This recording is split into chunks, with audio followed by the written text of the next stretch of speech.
தனுசு ராசிக்காரங்க இந்த காலகட்டம் பார்த்தீங்கன்னா நிறைய பேருக்கு பணத்தை வந்து நிறைய விஷயங்கள் முதலீடு பண்ணியிருப்பாங்க. பணத்தை முதலீடு பண்ணுவது நிறைய பேர் எனக்கு மறைமுகமாக தங்க நகை அந்த வாங்கக்கூடிய திட்டம் அப்படின்ற அந்த மாதிரி தங்க நகை வாங்கக்கூடிய சேமிப்பு அக்கௌண்ட் எல்லாமே கடந்த காலத்தில் ஓப்பன் பண்ணியிருப்பாங்க.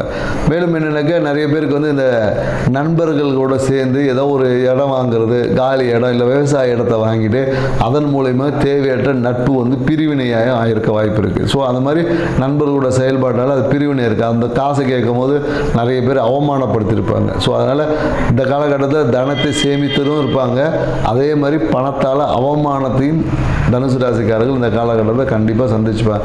ஸோ இந்த அவமானங்கள்லாம் மாறி அதிர்ஷ்ட வாய்ப்பு, எந்த நண்பர் உங்களை அவமானப்படுத்துகிற அதே நண்பரே இல்லை நண்பியோ உங்களை தூக்கி வச்சு பேசக்கூடிய வாய்ப்பு இருக்குது. அங்கே அவங்கக்கிட்ட அந்த பணம் என்பது மீண்டும் உங்கள் கையில் கிடைப்பதற்கான வாய்ப்புகளை இந்த கிரக நகர்வுகள் ஏற்படுத்தி கொடுக்குது இப்போது இந்த மாதத்தில். ஸோ அதனால் இந்த மாதம் வந்து உங்களுக்கு அதிர்ஷ்டம் நிறைந்த மாதிரி இருக்கும், ரொம்ப ஹாப்பியான மாதம்.